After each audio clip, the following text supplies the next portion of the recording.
We are live, Miss Jill. I cannot tell you, as I was telling you before we came on, I'm so excited for today because I've been waiting for this ever since I first saw you on TV and reached out to you. And you were so gracious to say yes, that you would be kind enough to come on and talk about what you do and all Mhm. those kinds of things. This is a perfect example of we don't know what we don't know, if you will. When I'm looking at your Yeah. movie and all your stuff, I'm like, holy cow. How many people well, let me back up here. So sorry. So for those of you watching live or watching the recording, I appreciate it so much you taking time to be with us because I know time is precious and we don't have a lot of it. And so I just appreciate you taking the time to be here with me today. My guest today is Jill Heinerth. Now, some people spend 5 minutes going over people's bios and all this kind of things, which I think make me uncomfortable when people do that to me. But I feel like we have access, thanks to our phones, to everything. So I want to take the time we have with Jill to talk about what Jill does and all her amazing adventures. And then you can look all that stuff up on her LinkedIn profile when you connect with her. So thank everyone for being here. But you and I are a perfect example of what's possible with LinkedIn. Anyone who knows me knows I'm obviously biased with LinkedIn because it's just such an amazing platform. But Mhm. meeting you was an example of that because I was sitting here one night watching a documentary and you were on as a guest person talking about certain things and I was like, oh my gosh, this is so cool. And so as I do, I get out my laptop and I reach out to you on LinkedIn and you were gracious enough to accept the invite, and then we talked a little Mhm. bit and then you were gracious enough to say yes to today. So that's the power of LinkedIn. There are no gatekeepers. There's no one man Right. as we can talk directly. So that's a huge thing. I think people don't always take that for granted. Mhm.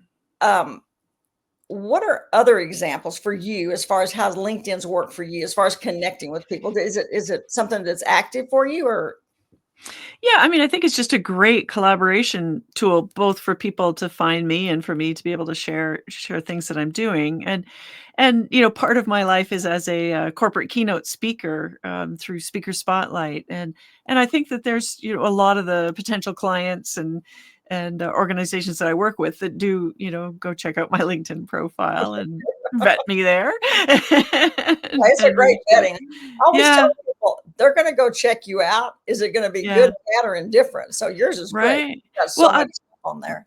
it's one of the things I always tell young people that they've got to start thinking about immediately is they have to think about their online presence. It's the first thing that happens if they apply for a grant, apply for a job, go to, get a spot in a school that's competitive.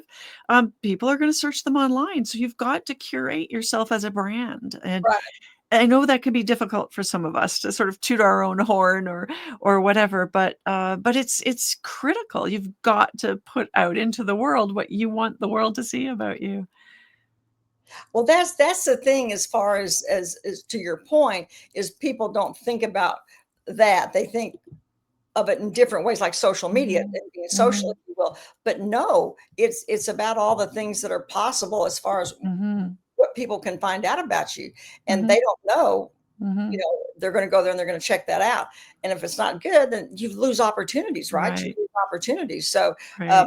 Deb Lee on LinkedIn was saying, I don't think I've ever considered what it would be like to be in a cave underwater with no light. I can't even imagine. The whole thing just gives me, I mean, I just shudder when I think about it. So Jill is, Mhm. tell us in a couple of sentences what Jill does, just like, Yep, I'm a full-time underwater explorer, and my specialty is underwater caves, and my special joy in life beyond, collaborating with many different scientists around the world, my special joy is to inspire that next generation of oh, explorers to get out into the world and make things happen. how many people do what you do? I mean, we all know you can go into caves and you can explore caves and stuff, but I didn't realize there was like deep water caving until I met you and saw your movie. Yeah. How many people do what you do?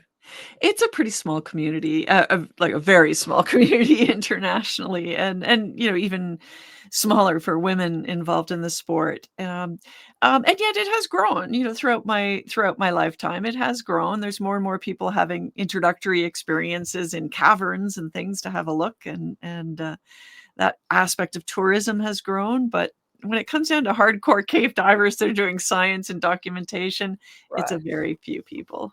Well, see, that's it. When I think of diving, I think of someone wearing the mask and wearing flippers. I mean, I'm sorry, that's Yeah. my ignorance, right? When I saw your movie and saw the equipment that, Yeah. depending on where you're diving, that you Mhm. had to wear, my gosh. I Yeah. mean, the weight of that, I think in one of the Mhm. scenes, it showed like 3 people putting it on you because it's so involved. It's so, Yeah. Yeah, we're wearing complex life support systems that are, closely resemble what you would use to do a spacewalk. It's the same gear. And that's to extend our range further into the planet, deeper down, to enable us to use exotic gases for our dives. And yeah, sometimes the weight of that gear can be as much as 500, 600 pounds that I'll swim into the cave, a couple miles. And that's mind-boggling. So in one of the, scenes in the movie, I think it showed you and the other guy with a rope because you Mhm, talked about some things that happen with that. But do you always have a line connecting mhm. people? That's the number one, rule in cave diving is to Okay, always have a continuous guideline that links you from inside the cave all the way to the exit. And okay, yet it's surprising to learn that although that is the primary rule of cave diving, that it's broken all the time, that, like, the rule is broken, and, it is still one of the primary causes of fatalities that people do not have a physical reference line in case they lose the visibility or get lost. I can't imagine not following that simple. I mean, I can't even. Mhm. Are they just inexperienced or is it ego? I mean, what would cause someone not to have a line? It's a little bit of it's complacency, it's ego, like, we have permanent guidelines that we install in popular cave systems so that you don't have to do that hard work every time you go diving. You just Right. need to connect from the open water into the cave, but people get lazy and complacent and, lose their reference or they're inexperienced or not properly qualified, swim into the environment not realizing that it's very easy to lose your sense of visibility and your navigational skills, yeah. Because it's pitch black in there, right? I mean, it's totally dark. Yep, no light other than what you bring yourself, yeah. Yeah. Mhm. I know that you did not start your journey, your career as a diver, is what you do now and explore. Tell us about Mhm. how you got from there to here, Mhm. what you did, because it's in the movie, but I wanna hear I want Yeah, I you mean, diving was a hobby, a passion for me, and as far as, I was actually teaching diving on nights and weekends, but my full-time career, I had a small advertising company in the Toronto area, and it was very successful, but I literally, just kinda woke up one day and went, "What am I doing?" Like, this is not the environment that I wanna work in. I want to be creative, and work in a creative field, but working indoors inside 4 walls is not gonna work for me. I'm an outdoor girl, I'm a water baby, and I needed to find a way to build a career that was creative underwater. right. Did you always have an interest in environmental issues, if you will? Mhm. Oh, yeah, That's absolutely.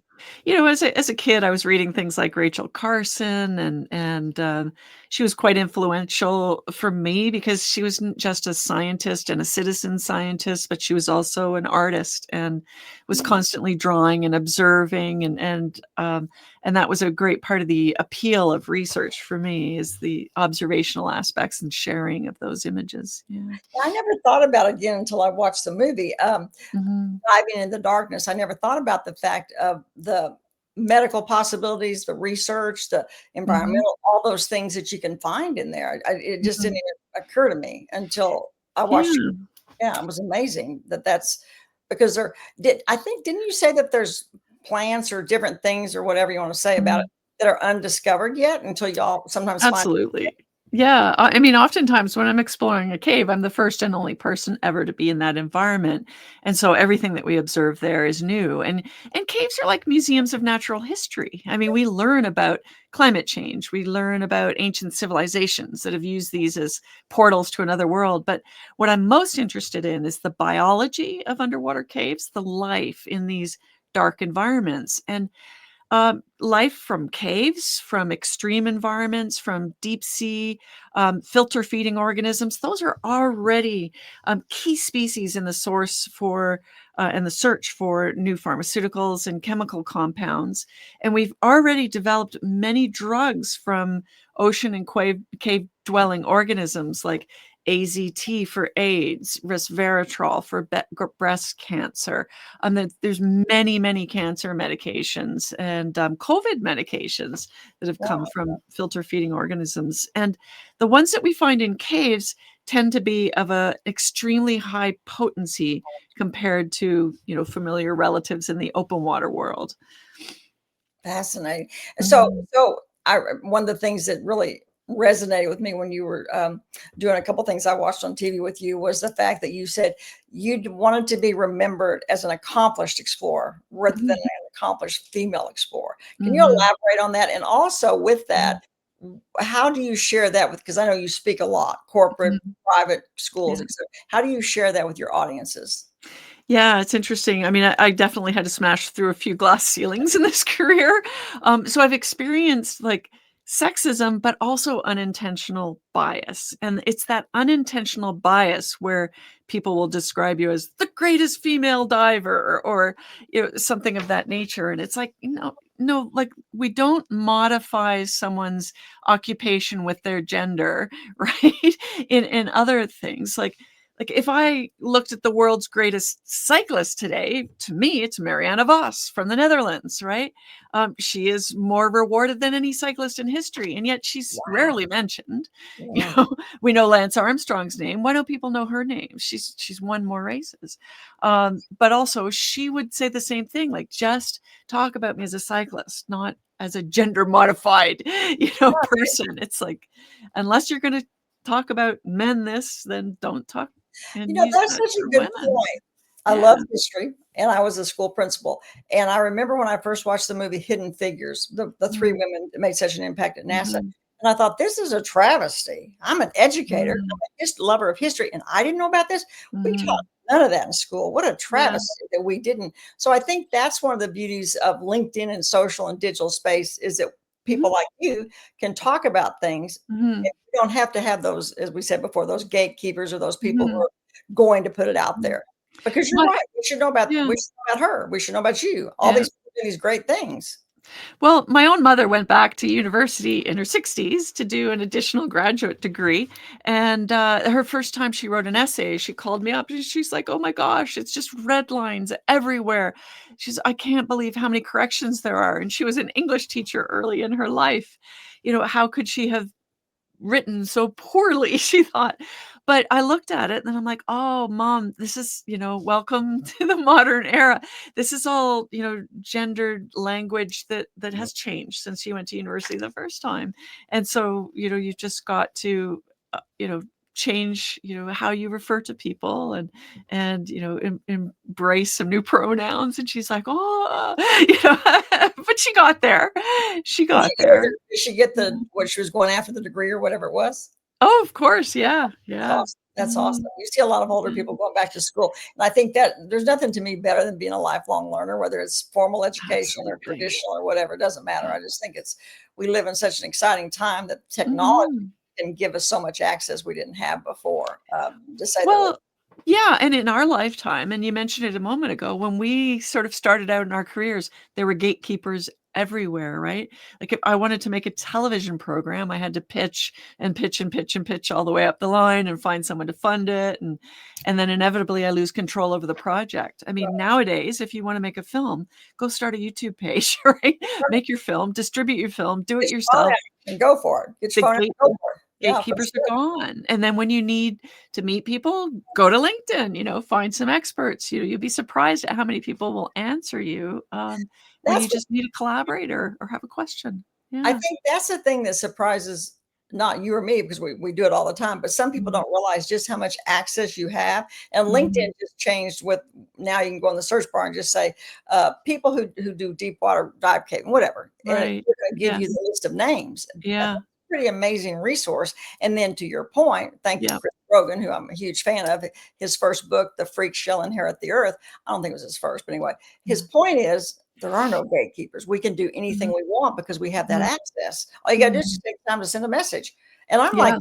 very, very, very few people, I can count on one hand almost, will not respond and will not come back Right. and interact. I Yeah. mean, almost hardly ever does Yeah. that happen. I mean, they're. Yeah, when I started my career underwater and, thought, "Well, I'm gonna start by taking some of my great images, writing some of my stories, and then sending them off to editors. But that meant print the photo from film, right?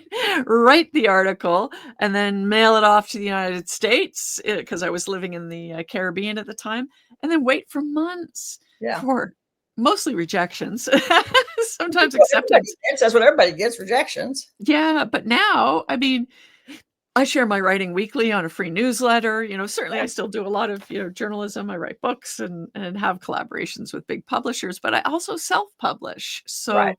So it's really interesting to have both of those experiences, publishing with Penguin Random House and HarperCollins, but also self-publishing and self-distributing some more technical materials. Well, it's interesting you say that because I had a client one time that was a writer, children's books, and she was very successful, Barnes and Noble, at the time, any major bookstore, but she was getting 10 cents on the dollar for That's sale. right. And then Yeah. she just thought, wait a minute, I don't need this. Now she self-publishes. I mean, why Mhm. not? I mean, people don't care who Mhm. published the book. I mean, those days, to your point, to your mom, it's Mhm. a new world. I mean, people just Mhm. want the information. They don't care who published it. In some ways, Mhm. it's even more authentic, and some people don't like that word, but it's real. It's you when it is you doing it because someone's Yeah. not going to filter that out, what you want to say. And whether you're working with a major publisher or self-publishing, in either case, it's still up to you to sell the book to your Right. tribe. So you've got to build your tribe. And that means, and again, here's another piece of advice for all the young people in my life is yes, you've got to cultivate your brand, as I said earlier, but you've got to do so much more. You've got to be a writer. You've got to be a photographer, a videographer. You've got to be able to edit a few videos. You've got to be able to speak well in public. Like, you've got to do all these other things. Maybe you need to do your own QuickBooks and build your own website to save yourself some of that money and give yourself more freedom in your occupations. So um, I don't think that our school system has caught up to that yet.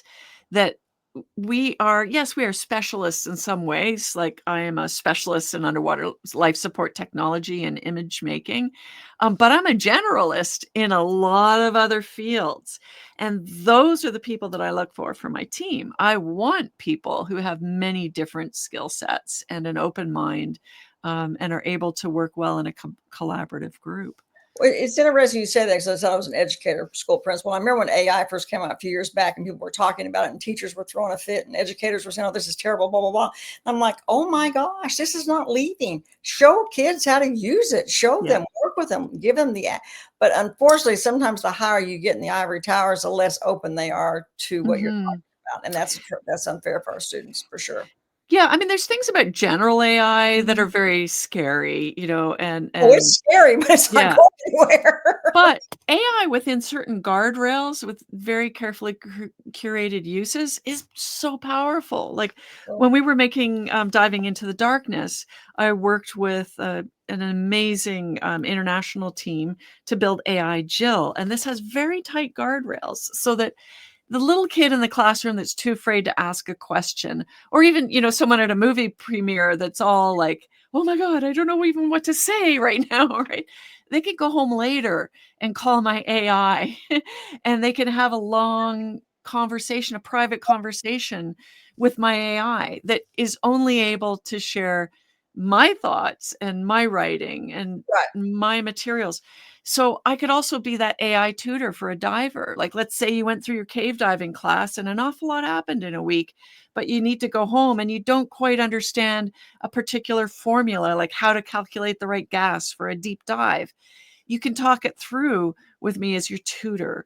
So those kinds of applications of AI are incredibly exciting to me, and I don't even know where it's going to go yet. So now is AI Jill out there? Are you using her in the It's platforms like you just talked about? Or are you still in the process of getting it all out there? Yeah, no, it's out there, and we've been, putting it on the divingintothedarkness.com website. People can get Cool. access and ask for a code, basically.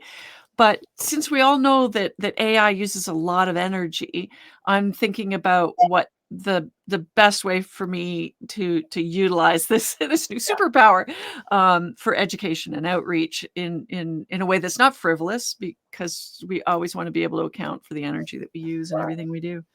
When you think about young children, I mean, I have Mhm. granddaughters and grandsons, and technology. I mean, that's their world. So much of what Mhm. they see. So having the AI Jill and stuff, they're going to, in some ways, relate to Mhm. that more than they would a real person. I don't know if it's been Yeah, absolutely. I mean, the company that I worked with started first by doing 5 Harvard professors and then me.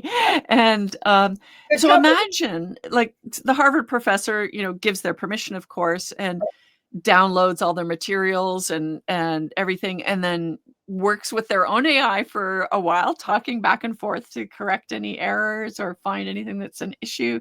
But imagine that kid that could go to class and record the class and then go home with that AI professor. And they're sitting at night studying, and it doesn't have to be just you looking at a book and falling asleep. It can be you having a conversation with that professor to clarify the concepts. And then you take a step further for students who don't have access to the college, being able Right. to have that education, that learning. And there was a story, it's been a while, but I think it was Microsoft went into India, and put in, into walls. They put the computer there so that, and the keypad, so kids could just, no teaching, no nothing. This was before Right. kids were doing all kinds of stuff. So think about having that. I mean, Mhm. really do level the playing field for students with Yeah. educational opportunities for sure. Well, I can't Mhm. I have to go play with that again. I put up Diving into the Darkness website here on the Yeah. screen so people can see that because it is a fascinating movie. Oh my Yeah. gosh. It, Yeah.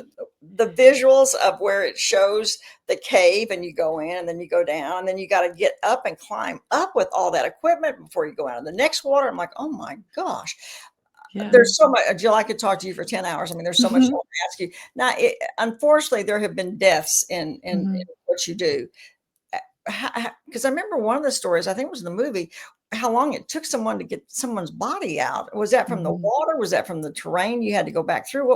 What's the reason for that? Yeah, in the film, that was about someone that died basically inside a mountain because there's cave systems Right. that move, like, vertically and horizontally, like, through landscapes. So within a mountain, you might be rappelling down rope, crawling on your hands and knees, moving further and further into the planet. And I mean, in some cases, you might do 2 miles of rope before you reach a body of water, and the only way to continue is to dive. And so this person had perished on the other side of one of these water-filled spaces, and to Oh evacuate their body, it took 12 days with a big team of people. Yeah. my gosh, can't fathom. Mhm. Um, as you said before, we're talking about the equipment, how heavy things were, and how advanced. Give us Mhm. an overview of preparation, mindset, safety Mhm. protocols, all those things you have to Yeah. do before entering a high risk dive. Because Yeah. the movie, I mean, some of that stuff was incredible. I mean, Thanks. seriously. Yeah, I mean, there's sort of a lifetime dedication to training. So there were a lot of like programs and sort of mentorships that you can go through, but you still need to build the experience. Like I've, built the experience of over 8,000 dives in my life. But then, closer to the time, you have to also think about, your currency. Like, am I current and fit and ready to go? And then immediately before the dive, I'm actually rehearsing mentally all the things that could kill me today, and I'm thinking about how I would solve the problem, whether it's, mechanically, physically, can I reach this knob, that kind of thing.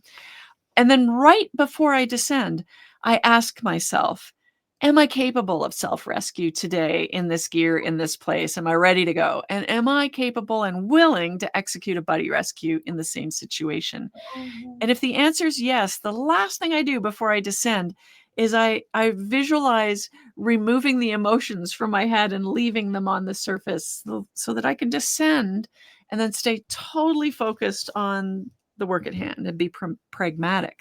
So if something startles me, if I have an emergency, I remind myself, emotions, you will not serve me well right now.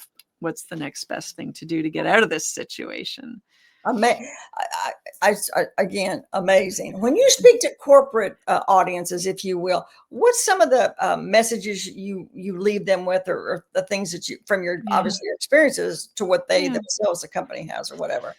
I mean, we're all explorers, right? Yeah. But we often forget that, and it's interesting within a corporate sense. Uh, Corporations obviously need to, change and morph and grow, and yet environments within the social hierarchy of a corporation can often be um, uh, very difficult for people to dream, explore, and experiment and fail, right? But I like to think of failure as discovery learning. Like we have to make incremental steps, and that means facing fear and stepping into it, knowing when to abort, but being willing to push the envelope.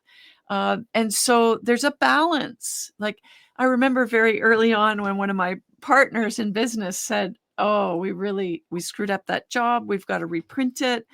This is going to be costly." And I'm like, "Yeah, but we really learned something about, our process, and we can prevent this in the future." And he's like, "Okay, but when are we going to stop learning, and when are we going to start making money?" And that really is the issue, right? Like Yeah. if a drug company is trying to create like safe procedures and continue to have a squared away process for how they develop new medications, that's great. But a new medication isn't going to arise unless somebody has a bit of a crazy idea and steps outside of the box. So we've got to balance those things. Do And you That is such a good point. Do you think that currently with our young people and COVID behind us and technology, et cetera, do you think people are more willing to take those risks or less? Just in general. mm, yeah, I think there's a lot of people that are stuck, and I think sometimes it's cultural or political issues, right? Like I'm here from Canada, but our American friends often have healthcare tied to a job, right? Yeah. So that need for healthcare support may keep them in a job that they're not inspired by or don't want to do. So, yeah, there's a lot of social cultural factors. Right. But I also warn kids about like the social hierarchy of communication as well. Like when I build a team, I want to make sure that the newest person, the young intern, has a voice because they probably just came out of training. Like Right. when you learn to drive, when you first got your license, you're hanging onto that steering wheel and you're looking around and you're following the rules and you don't want to smash dad's car. You're very careful. But as the time goes by, complacency develops. So we need to develop communication strategies for that so that young intern's voice can be heard by the top leader in the group and that it's not like shut up kid. Right. It's like, "Oh, yeah, I never really thought about that. You have a different perspective," or, a fresher look at, standards and procedures for safety too. And sometimes the younger they are, the more creative they might be just because the background they come from in the world that they just, I mean, they're so young. And so that in many ways, I Mhm. can see that can be a real advantage. But you're right, they had to feel like their voice is going to be heard and Yeah. not because you were an intern too when you started out. Oh, every opportunity I've ever had in life has arisen from volunteering, I think. Um, so when I decided I wanted a career in the underwater world, I realized I had to meet people, right? I had to meet my future collaborators, and then oftentimes that meant volunteering, working my butt off, but then being very clear to that person that I'm interested in future opportunities. So asking for the gig when it's all done. Um, that's important. I think that is really important because I think that if there's one thing I say to young people, ask for it. You think they Yeah. know, they don't know, or they Mhm. don't think about it. You have to go for what you want to do and you have to ask for it. So I couldn't agree with you more. Do you have Mhm. different teams for different cave dives that you do, or is it kind of the same team you take with you all the time? I mean, there's a lot of people that I work with that I've worked with for 30 plus years, and I can almost, non-verbally communicate with them inside a cave, and so I love that. But my work takes me all around the world, so I'm constantly working with new teams, which means like sort of re-emphasizing those protocols and blending a team that can work well in collaborations together. Yeah, because life or death. I mean, seriously. Of all Mhm, the underwater caves and the icebergs, I mean, my gosh, mhm, your glacier thing was incredible that you've explored. Is there one dive that continues to stay with you as most meaningful or mhm. impactful for whatever reason? Yeah, back in the late 1990s, I was involved with the United States Deep Caving Team, and we made the first ever three-dimensional map of an underground space, dry or wet. And this was a deep cave in North Florida. But simultaneous with that work, we were also pinging our location from inside that cave, like deep inside the planet, to a surface team that could track us in real time to show exactly where the drinking water lay beneath your feet. And up until that project, we had a hard time getting government agencies and organizations to take us seriously as citizen scientists. They looked at us and said, oh, these are a bunch of adrenaline sports junkies out to get themselves killed. And it's like, no, we're interested in science and getting data, but we need partners who are interested in that data. And up until that time, agencies would say, oh, well, that's non-specific, it's not accurate enough. And so we said, all right, we'll show you accuracy. This has never been done before. And still to this day, it's the most accurate mapping device ever conceived of. That was fascinating. That was Yeah. how Yeah. the technology, is there technology now that continues to evolve, be created, that allows you to do even more like that? Because that, Yeah, I mean, that mapping device that I drove back in the late '90s has continued on a development cycle. Dr. Bill Stone is the inventor and engineer of that project, and he has an aerospace company. And the ultimate destination for that mapping device is to go to Jupiter's moon Europa and map the liquid ocean beneath the frozen surface. Um, so yeah, I mean, that mapping device can now go to, deeper environments, polluted environments, environments I could never reach. It can right. find a cave, map it, and bring back the data in high accuracy. When you talk about diving into the planet, just Mhm, listening to you today, talking to you, and then also from the movie and different things I've watched you on, mhm, I never thought of it that way, but it is. I mean, you're diving into the planet. It's, something like mhm, Jules Verne kind of stuff. I mean, you just don't think of it in that regard. Uh, mhm, you have such, because so many of them are so remote. Um, Many are fragile because of the environment, et cetera. How do mhm, you balance preserving their integrity of the environment and the, staying with the natural state of things and then still doing the work you want to do? How do you? mhm, mhm. Yeah, I mean, I think cave divers are some of the best divers, period, bar none, because we're diving in a closed environment. Yeah, We have no mission control to call for help. We have to deal with everything that happens inside the cave, save ourselves, but we also have an extreme dedication to conserving those environments. So nothing is worth destroying, whether it's, artifacts, geology, biology, whatever else. Like, that's a number one focus for us, is to move through that environment with neutral buoyancy and leave it unchanged. that must be so hard because, like you said, you've got Mhm, all that equipment on you. You can't see a lot of places. I mean, I can't even fathom that. Are you taking? mhm, And I should know this from. But again, there's just so much I'm learning with you. Do you yeah. take the samples at the time when you're in there in the Oh, cave? yeah, yeah. Okay, okay. Oh, yeah, many different things we do, from sampling water samples or animals, or sometimes we're scanning objects underwater, to create, holographic replicas of an object, whether that's a skull or a piece of pottery or something unique. We're bringing the data out of the cave and leaving the artifact in the cave, and then sharing that data with scientists. Yeah. As I said, I highly encourage everyone listening and watching this to get the movie, watch the movie. It's on the screen here, Diving into Darkness. How did that movie come to be? I mean, what were the Yeah. challenges in getting it done and then filming it? I mean, watching, I think one scene, 3 or 4 people are putting equipment on you. I mean, Yeah. but the movie itself, what were the challenges and the rewards of that movie? Yeah, it has a beautiful birth story in that, back in 2017, I was speaking in Australia, and a young man who was a second-year student in the National Film School there came up to me and said, "Do you have a minute?" And I'm like, "Yeah, I just finished talking. I've got time. Let's chat."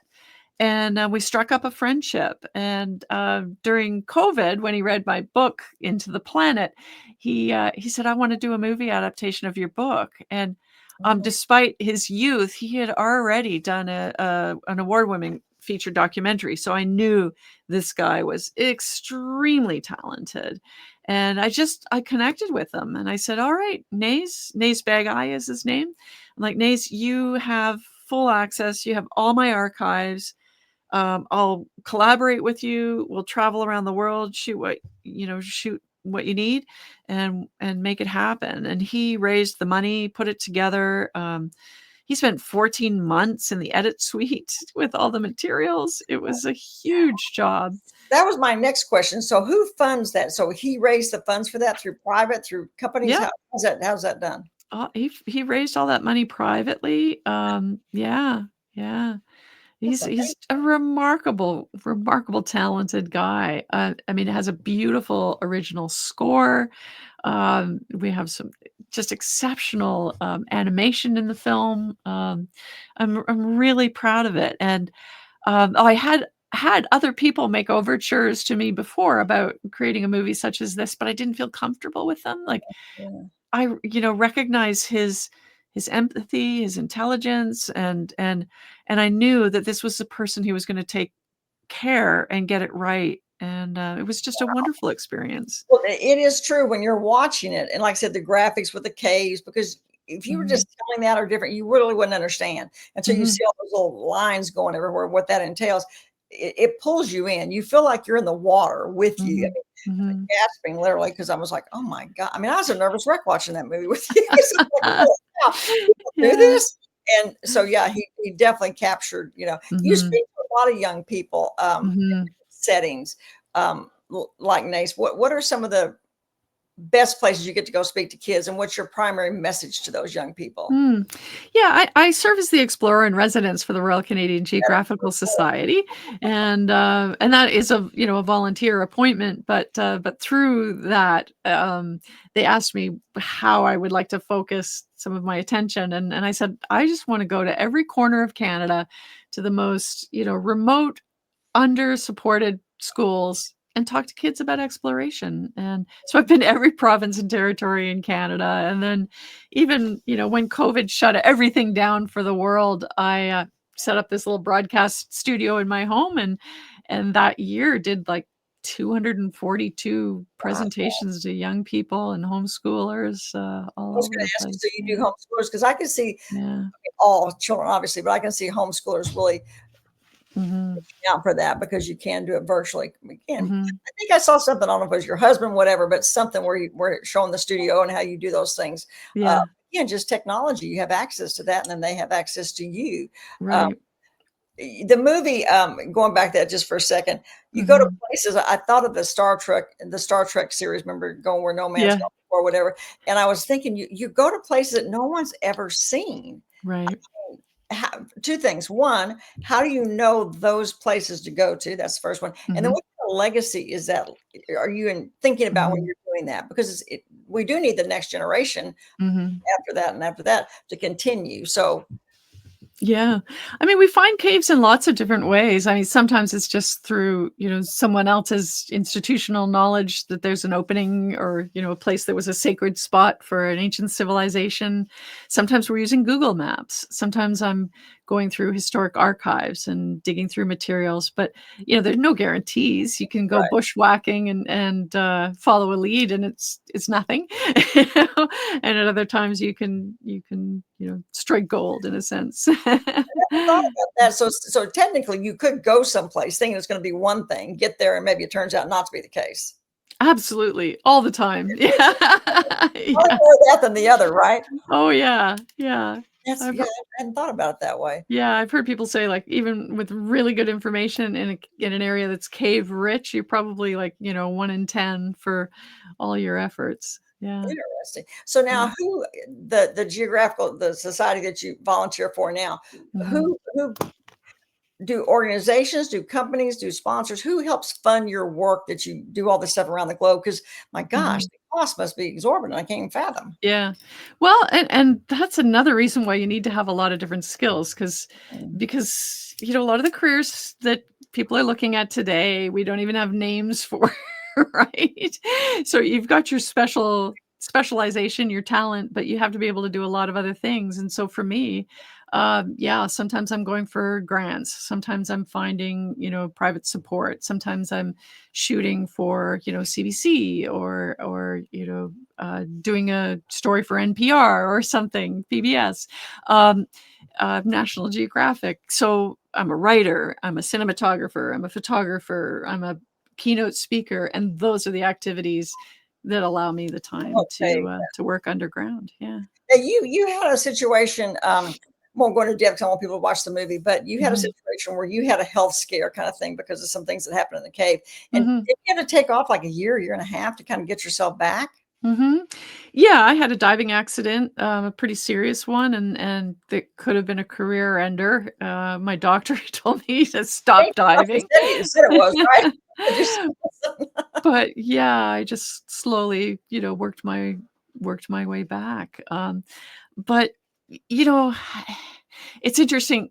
There are people that will look at me and say, "Oh my God, she's so brave. She's so courageous." But I I'm different. I do a different thing, but we're all called to be brave and courageous in our lives, right? And that's why I say we're all explorers because we're all suddenly hit with emergencies that we have to deal with. And I mean, this summer I went from perfectly healthy to dealing with cancer. Yeah. So, yeah, so it's been a really different emphasis for me. I'm not 10 foot tall and bulletproof.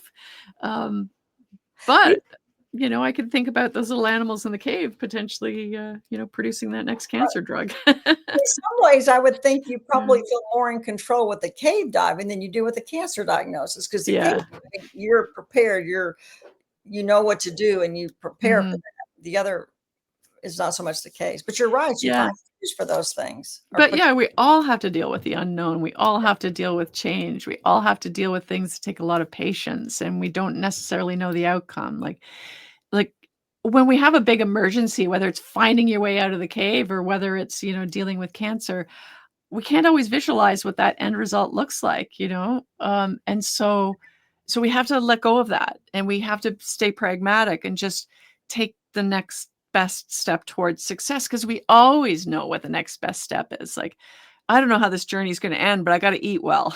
I've got to eat properly. I need to get rid of sugar, or I've got to stay fit. So we always know the next best step and just keep doing those with confidence and they add up. Yeah. do you have rituals you do every day? I mean, I think rituals are so important for all of us. I Mhm. think there's so much research on our brain and how rituals are there rituals you do every day that just kinda keep you in the mindset of Yeah, yeah. Yeah, I get up every morning and do my stretching and exercise first thing in the morning just to set my brain in the right place.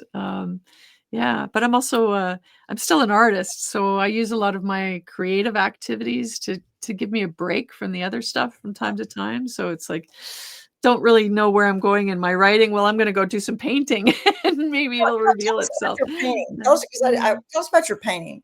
Oh, yeah. Well, yeah, I was formally trained as an artist and visual communications design was my degree studies in university.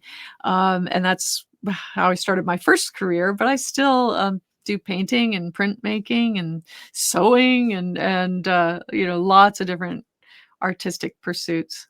Yeah. That is so cool. That is, yeah. Like I said, Mhm. in all you mentioned earlier, I think you've been diving for over 30 years. What Mhm. changes, shifts, what have you seen that have taken Mm. place as you look back over your career, that's evolved, and then what do you see next? Mm.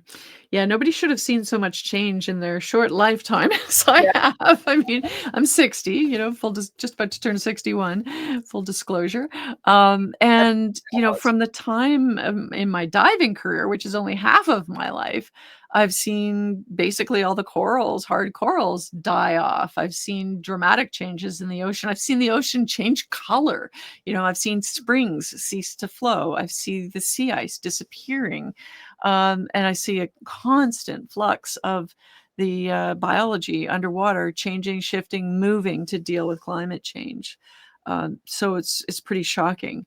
But at the same time, I've lived in the most exciting time on our planet for underwater exploration when we went from this very analog activity to what we call technical diving that involved these, rebreathers and advanced life support and exotic gases and scooters that pull us through the water and all kinds of other incredible image making technologies. So I've been present and I've been leading, the charge really for a lot of these pioneering technologies. And so that's pretty exciting, that kind of change.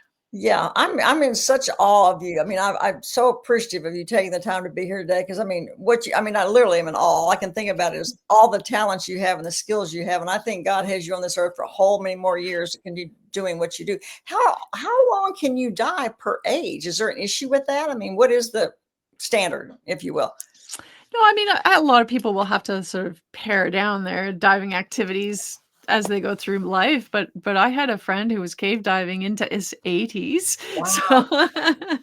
he Yeah, started the World water War II, you know? yeah, you got the water that kinda it's not the same as walking on land. I would think in some ways that eases it, but It's the fountain 80 of youth. exactly, for sure. Mhm. What do you think as far as what's big on the horizons or something you can share with us that's coming? I mean, you've done so much already, my gosh. Do you have another book in mind? Or are you working Yeah, on I am. I'm working on a couple more books. I have another kids book coming out. My first kids book is called The Aquanaut, and I've got another one coming out with Penguin Random House. And then I'm working on another adult book as well with them. Yeah, so that's in progress, needing a lot of my attention. But I'm working on some really exciting research in Canada's longest underwater cave system, and I've got trips all around the world this year for projects and how far are you films. planned out? Are you planned out for the whole 2026? I mean, is your schedule pretty full? Yeah, my schedule's pretty full for, big projects. I can still squeeze in things here and there, but yeah. Yeah. So where are you I'm so sorry, where are you in Canada? Where do you live in Canada? I'm near Ottawa, the nation's Okay, capital. Yeah. okay, okay. Yeah. Canada is huge. Oh my gosh, it's Mhm. so big. I mean, it's just Mhm. yes, it's so it's huge. It's huge to say the least. Well, I encouraged everyone to make sure they connect with you on LinkedIn and tell whether they're here live or watch the recording because Mhm. you are an incredible woman, and I'm gonna have to say woman for this place, but a person who has done some amazing things. And I just think more and more people need to know because we don't know what we don't know. Can't say that enough. And you Yeah. do amazing.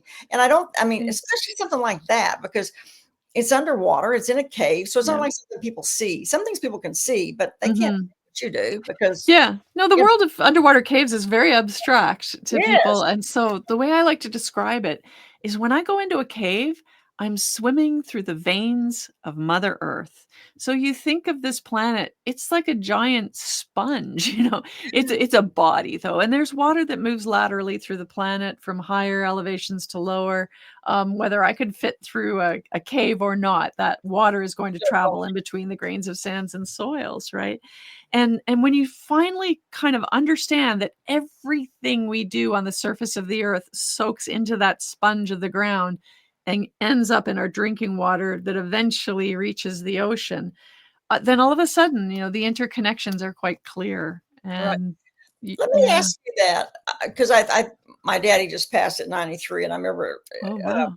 talking to him about water, and he Yeah. was saying he couldn't believe that people buy water. What is Yeah. your thoughts from what you do and what you know Mhm. on Mhm. people buying bottled water? Mhm. Well, I remember a time when, nobody bought water, right? And, yeah, in my opinion, water is a basic human right. It cannot be commodified, and yet that's what's happening all over the world right now. Large corporations are buying up landscapes, water utilities, control over the essence of life.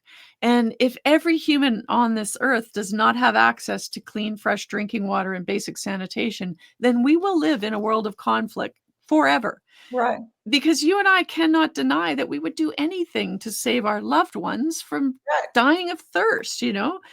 You would beg, borrow, and steal to make sure that someone survived. And so that's why we cannot allow water to be sold to the highest bidder because it means some are left without, and it is the essence of life. So is bottled water a bad thing? Should we be bottling water and selling it?